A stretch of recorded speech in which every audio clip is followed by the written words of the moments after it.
Hello magandang araw May tanggap tayong welding inverter na 3 phase. So 3 phase makikita nyo dito, isa, dalawa, tatlo. So ito yung switch nya. Yan. Bali ang brand Heil. So yan, 400 amperes to. Natanggal ko na pala mga tornilyo nito. Tsaka yung supply is 380. 3 phase na 380. So malaki siya Kailangan tanggalin ko muna yung dito yan. Yan, bali ito yung loob.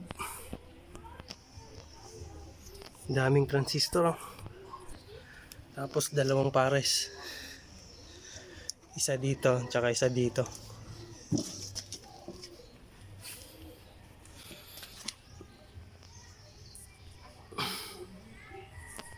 So yan. So ang problema nito, may short tayo. So subukan natin ayusin to. Tapos hanapin natin yung saan yung sira. Ang pinoproblema ko nito yung supply kasi single phase lang dito sa bahay. Pero subukan nating panda rin to ng single phase. Yan.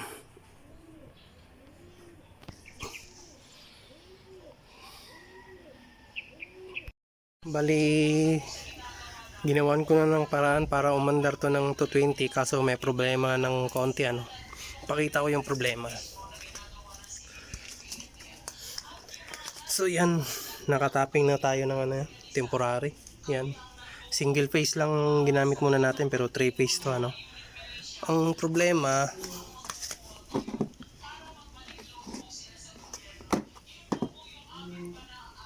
ito. Pakita ko yung problema Saan ba natin baliktarin Pagka kung dun sa tanong na kung pwede ba siyang paandarin ng 220, yung 330 volts na 3 phase welding machine, inverter welding machine. So ito yan, umaandar siya. May tayo, input voltage ay na DC 260. Pero ito yung ito yung output natin nakalagay yan dito. Nakita ko. So ito. Yan. Pansinin nyo, pagka inon ko, gumagalaw yan pagka inon ko. Yan Tapos biglang namamatay.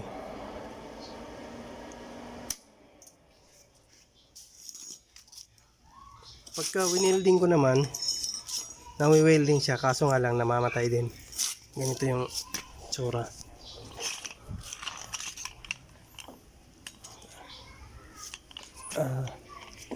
On natin yung welding. Yan ganun. So namamatay nga lang. So yan yung isang problema natin. So kailangan muna nating hanapan yan ng paraan para hindi namamatay. So sa tanong na kung pwede bang pandarin ng 3 phase welding machine sa single phase, pwede. So hanapan ko muna ng paraan to tapos balik ko lang sa inyo pagka na okay na.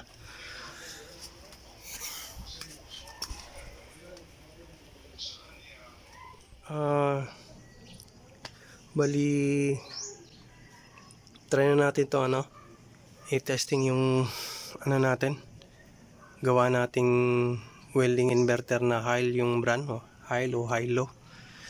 Bali yan yung brand nya. Yan. Bali 3 phase to 380.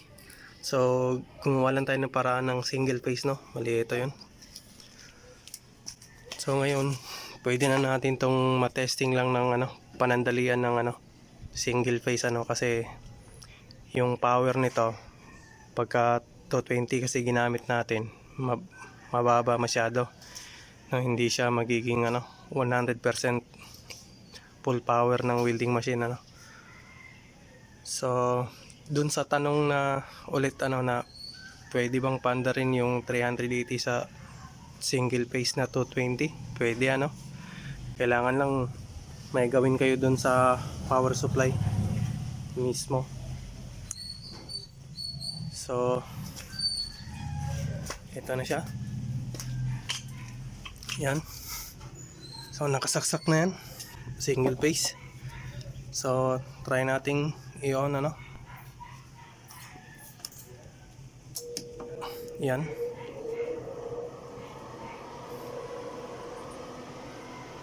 Gumagana na yan. Meron ding arc force, yung current is baba, sa taas. So ngayon try na nating i-welding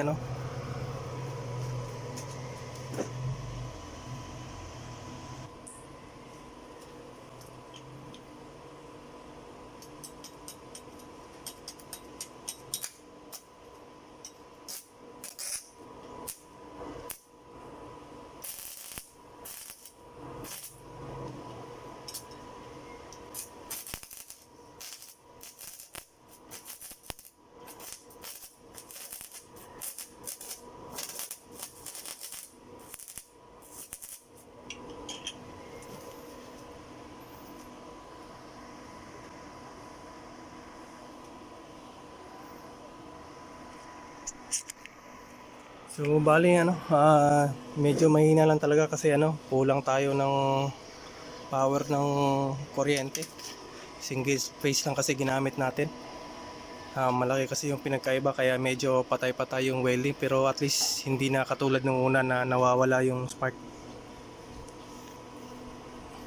Tsaka meron na rin tayong nito, output nito. Pakita ko lang yung kuha muna ako ng tester saglit lang. So ayan kinabit na natin yung tester So on ulit natin, tapos magsuka tayo ng output. On natin yung tester. Yan may output siya 31 volts. So mababa pero okay na yan, at least merong bali yung final testing pala nito, bali doon na lang sa site kasi para malaman natin at saka makunan ng video yung performance talaga ng welding na to kasi dito sa bahay kulang tayo ng supply ng kuryente para umandar siya ng full power ng capacity ng welding So doon na lang sa site kasi pupuntahan pa natin yung site. Kukunin to siguro ngayon o di kaya bukas. So yung welding na to, bali yan na yan. Dalawa silang naayos ko na dito yung dalawa, magkaparehas. Tsaka may ayusin pa rin tayong 500 at saka dalawang 500, 3 phase lahat to, tsaka isang 400 pa. Ang brand nito Raylan. Ang ito naman ZX7 500. Ang isa Ribsen 500. So yung dalawa lang ang na-repair ko yung iba ongoing pa. So doon na lang sa site yung nito, final video at saka testing to. Hello bali ito pala yung black diagram ng nung gawa nating Heil ZX7 na 400 ampere. So ito yan, ito yung diagram nya. Yan, 3-phase Heil ZX7 400. So ang naging sira ng welding na yun napakahirap gawin nun kasi hindi ko na pala napakita yung doon, yung kung paano ginawa kasi kailangan ni customer magawa yung na yan, yung unit na yan. So ang naging sira nun nasira yung IGBT natin na ito, na yung number is 2611. Pakita ko muna yung button. Yan. Key 2611 yan. Sira yan. Bali, dito banda, ito, sira to at saka dito. Shorted lahat ng ano na yan, ng IGBT. Bali, 10-10 no? 10 pieces dito, 10 pieces din dito. So, pinalitan natin ng ano yan, ng lahat ng IGBT. Tapos, ito, nag-shorted din tong ano na to, nung bridge type diode na to. Ewan ko ba't nag-shorted yan ano. Pero, ito yung pinaka problema. Yung IGBT na ano, na 10. Bali, 10-10 yung ano, 10 pieces each board. Ito yung control board niya no, isa.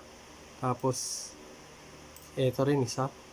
Tapos ito yung output natin. Ito yung yan, ito yung B+ output natin doon sa welding electrode. Yung papansin nyo, dalawa yan,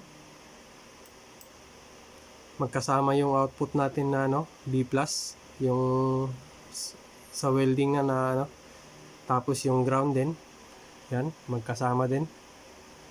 Pati yung supply dito sa ano, sa control board, ito yung supply nya na 380. Ito, magkasama din yan. Kung titingnan nyo, umiilaw yung ano natin dun sa kabila, ano, umiilaw din dito, nagpupula din, yan. At saka ito yung ground. Ang problema nun, nung namamatay-matay yung ano, yung output ng ano natin, welding, is may problema tayo sa PWM. Ito yung naging problema dito, ano, yan. Ito yung problema natin. Papunta yan dito sa 150 ohms o 110 ohms na resistor. Tapos nagpunta yan dito, yan, papunta rito sa ano. Tapos ito naman nagpunta dun sa PWM. Yan, nakita natin dun sa taas dito. Ito yon. So, nagpalit tayo nito. Nagpalit tayo ng KA3525 at saka ito. Yan, ito yung ano natin, yung C8050. Nagpalit din tayo niyan para maging maayos. So, bali, hindi ko na pala napakita yung video na to kasi yung sa repair kung paano, kasi nga madalian masyado, tapos kailangan ni customer na maggawa yun. Importante daw nung magawa. So, kaya hindi na natin napakita yun dun sa ano, dun sa video kung paano natin inayos, ano, kasi madalian nga. So, badly needed ni customer na maayos yun, tapos time constraint tayo. So, kaya yun na lang. Kung ano yung pinalitan ko doon, bali ito yung napalitan natin, isang bridge type diode, tapos 20 pieces na IGBT, ito lahat, at saka ito 10 pieces din bawat isa, isang control board, tapos isang PWM IC, ito KA3525, at saka yung transistor na C8050. So, yun lang pinalitan natin. Kaya napapansin nyo, yung ano, nagwe-welding ako dun sa 220 na gamit ko, namamatay-matay kasi nga kulang tayo ng kuryente talaga dun. So, nakita nyo dun sa ano, dun sa site, hindi ko na na-test yung ano dun, nung ilan yung output ng ano natin, nung welding machine natin, kasi nga talagang tinesting na kagad nila, no? Gusto nang tagad nila magamit yung welding na yan. So, ayos naman, naayos naman natin, no? So, thanks God, no? Naayos natin yung welding na yan, 3-phase. So, bali ito na yung ano niya. Bali ito yung diagram natin. Dito tayo kumuha ng ano, paano naayos natin yan. So, thank you sa panonood, ano?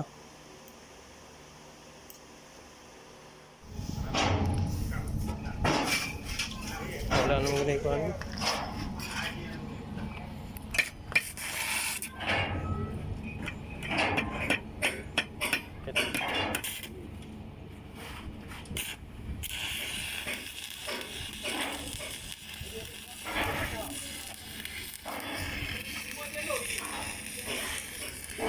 tunaw ng isa oh. Ha? Suwabi yung tunaw ng isa. 200 ang mga kapin.